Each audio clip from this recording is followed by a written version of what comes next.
According to provisional data, there were more than 107,000 drug overdose deaths in the United States in 2021, most of which involved opioids. Barriers at multiple levels prevent many people with opioid use disorder from obtaining treatment, including medication for opioid use disorder. I'm Stephen Morrissey, managing editor of the New England Journal of Medicine, and I'm talking with Rahul Gupta, director of the White House Office of National Drug Control Policy. Dr. Gupta has co-authored a perspective article about strategies for increasing access to medication for opioid use disorder. Dr. Gupta, roughly how many people in the United States have opioid use disorder, and what proportion of them are actually receiving treatment? We believe that there is a tremendous higher amount of people that do have it, almost about 8 million people that are above the age of 12 years. And we believe that only less than 5% of those individuals are able to get treatment for opioid use disorder today as it stands.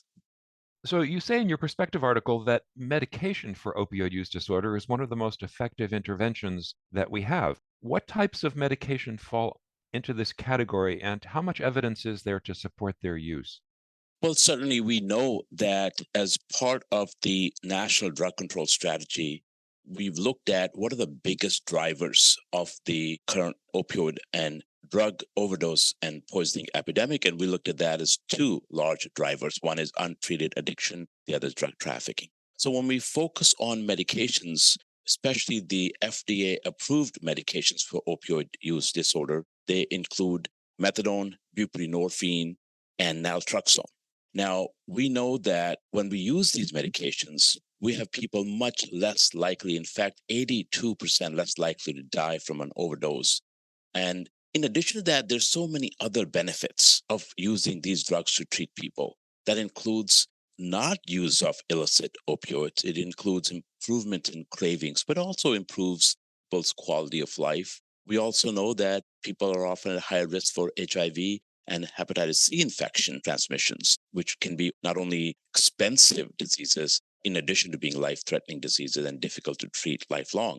So it affects and improves the risk of transmission of diseases, but also have ultimately improved outcomes. So there's tremendous amounts of benefit, including cost to the healthcare system and utilization, as well as justice system of using medications for opioid use disorder. And then what are the primary barriers that are impeding people's access to these medications? Well, there's several. One of the things that we are struck by and continue for me as a physician to be struck by is clearly the barriers to prescribing. The president has talked about it in State of the Union about how we need to remove the barriers from prevent clinicians. Myself, as an ex-favored physician, that was one of the biggest driving factors for me to obtain an ex waiver so we can help people and my patients, my own patients in primary care. We also think, in addition to the education and infrastructure development for addiction treatment framework, as well as prescribing barriers, we also have access issues. Far too many Americans aren't able to access because of whether they're living in rural areas, underserved areas, or behind the walls, incarcerated populations. And then social determinants of health are really critical, both in accessing but also in maintenance of treatment. Things like food insecurity, homelessness, income inequality, discrimination, all of these aspects become important in addition to stigma that form a compendium of the challenge that we see now, that a fraction of people that need to get the treatment are able to actually obtain it. And what steps are your office or other federal departments taking to increase the number of people who actually have access to these medications? One of the important things for us has been, and for me and the president, has been to make sure that we not only increase the amount from less than 5% access to universal access to treatment by 2025.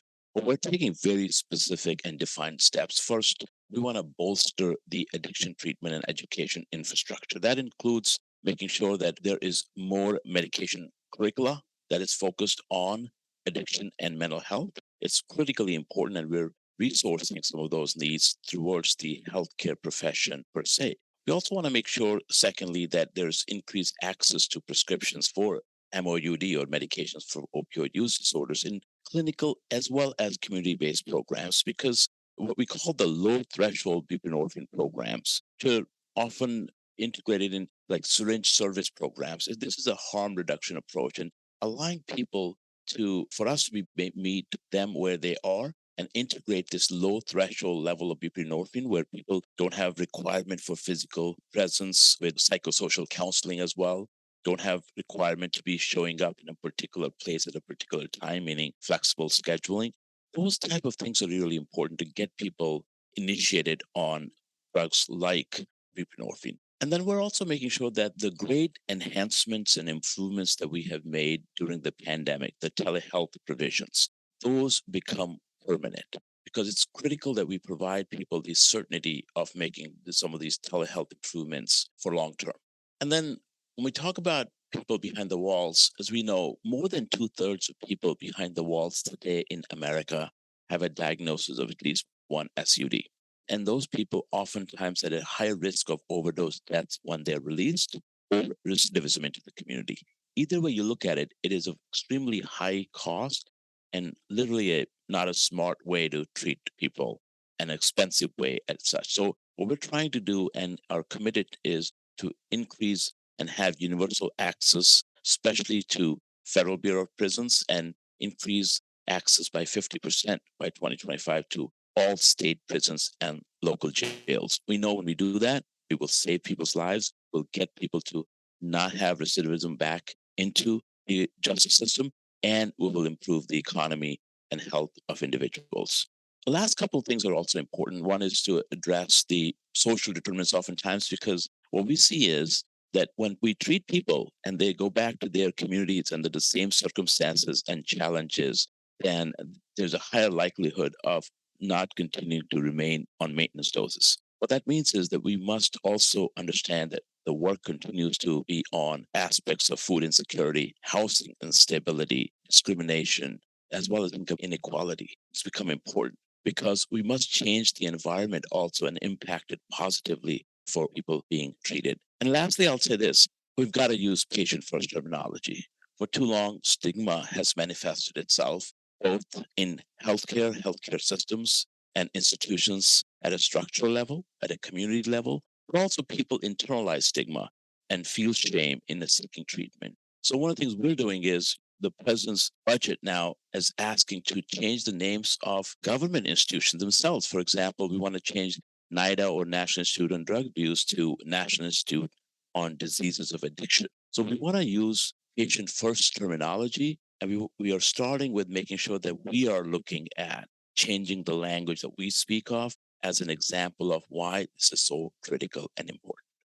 So finally, moving away from these government and national policy aspects of the issue, what can individual clinicians and healthcare systems do to increase treatment rates among their patients?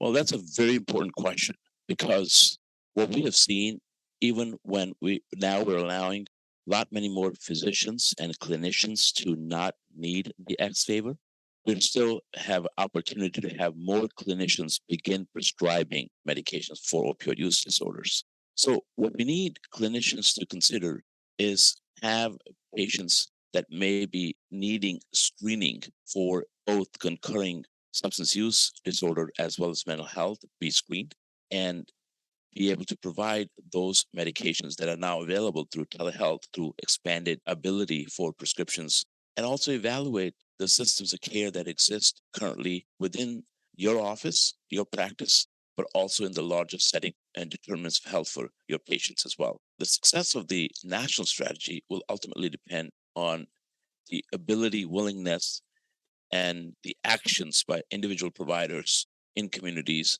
to act with compassion, act with a sense of urgency, and make sure that we're doing the most we can to save lives and get people into treatment. It's a very critical element for addressing the drug overdose and poisoning crisis across our country.